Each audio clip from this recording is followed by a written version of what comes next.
performances this week have been greatly anticipated by all our audiences. This is your first time visit to Australia. Can you tell us why you've waited until now to come here? I think I got sidetracked. One of the main reasons for me to be so excited coming to Sydney is because I have a wonderful musical collaboration with your chef, Maestro Ashkenazi. I'm in awe of his abilities as a pianist, as a musician in total, and I couldn't be more happy being here now.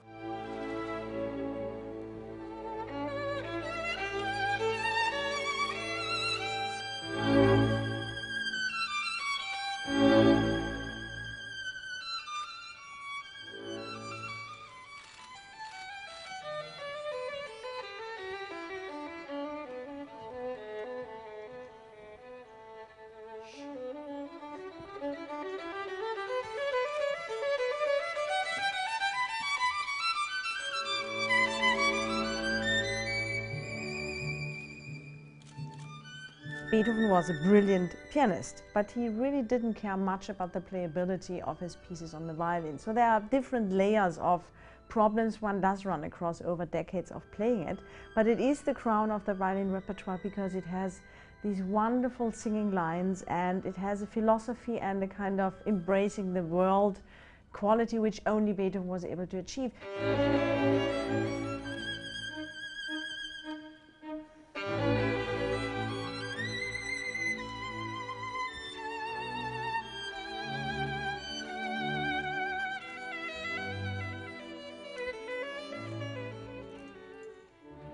Was it Herbert von Karajan who suggested you first tackle it in 1978? Yes, that's correct. Yeah. And what did you think then? I thought it was terribly that it was terribly early. I think I was 14 when he suggested it, because I auditioned for him when I was 13, and we started with the Mozart concerti, 3 and 5, and then right after that he suggested that I would play the Beethoven concerti, which of course had not been part of my repertoire, and I felt rather uncomfortable, but you know, and he wished for it, so I studied it with my wonderful teacher Ida Stucki. I went to Switzerland.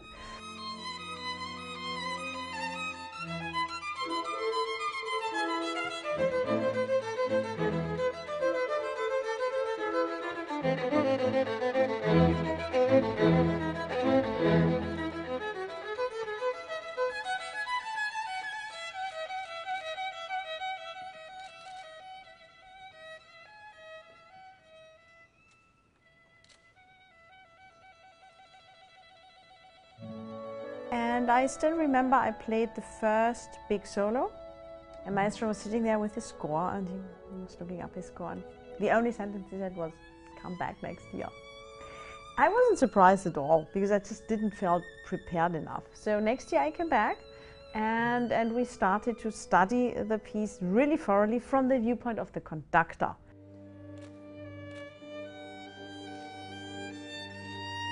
There are many challenges actually in the concerto. I would say that over the years which I'm playing this wonderful piece, that the narrative of it, the long span, like in German language, the long span musical ideas which need an inattention to really thread things together, is something which takes a high level of concentration of the soloist as well as of the orchestra, because it's one of the rare pieces where the violin is really in a very tight-knit partnership with the orchestra, where very often the violin is commenting on the theme which is being played by the orchestra and vice versa.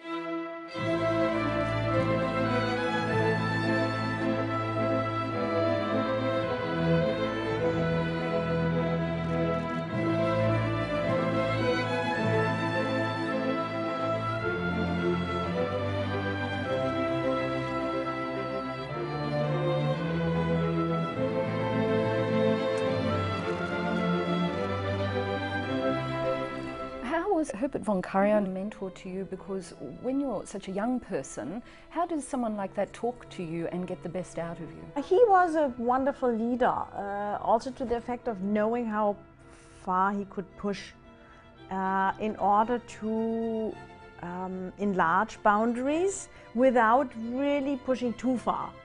And I am age-wise just in the middle of his two daughters. He has two daughters, Arabella and Isabella, so maybe the fact that I was in the same age than his daughter, so a young teenager when we met, made him be even more careful and caring also about my development as a human being, which made the whole 13 years of our collaboration, right until his death, really one of the most significant musical relationships in my life. Not only on a professional level, but also the kind of leadership he was executing through these 13 years in collaboration with my teacher and developing of my repertoire and giving advices about record contracts and advising me which violin to choose. I mean, that was really more than just rehearsing and giving concerts together.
You mentor young musicians. What do you look for when you mentor them? Can you recognise what, say, teachers of yours saw in you when you were young, in a young musician?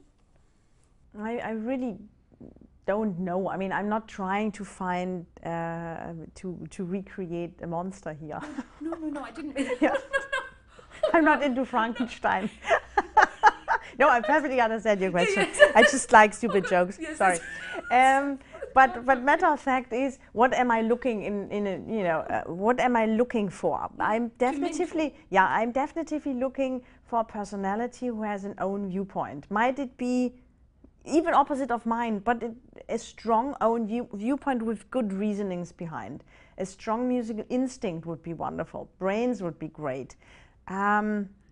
Personality, perseverance, discipline, humbleness, a lot of aspects which, in an ideal world, of course, if they come together, lead to Yevgeny Kissin or somebody as wonderful as the pianist Christian Zimmermann, whom I really admire and adore. Very often, obviously, you find a personality who has one of these items, and that's already a lot.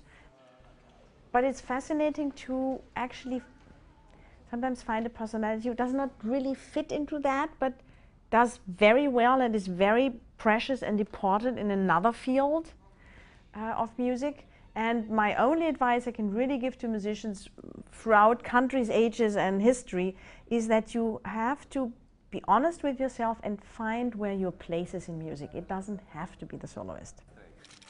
It's sad that for the last decades, the narrowing down to you have to become a soloist, otherwise you are a failure, has become even more harsh than it has been during my youth. And I would wish that we would not condition musicians at the early stage to that one and only goal, and if not, then it has been all useless.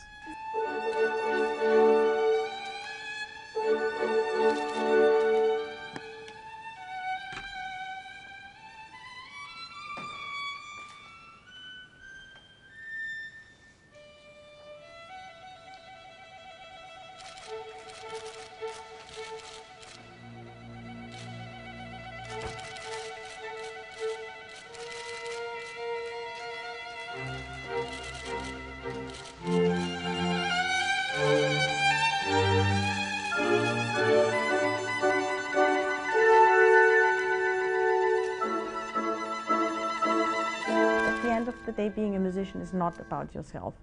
It's really how you serve contemporary composers, for example, best, and how you are able to enlarge repertoire and also enlarge the understanding of today's audiences in terms of what is happening currently around them.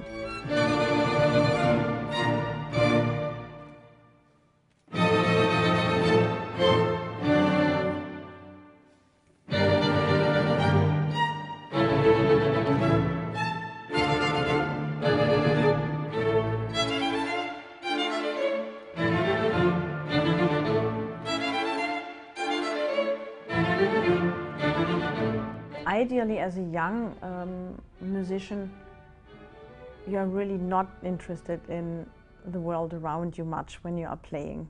Or sadly, that in some cases changes. You know, as you become older, you become more aware of what people might expect of you or what you might have to do in order to attract attention, which is losing your artistic innocence, which one should avoid at any price, actually.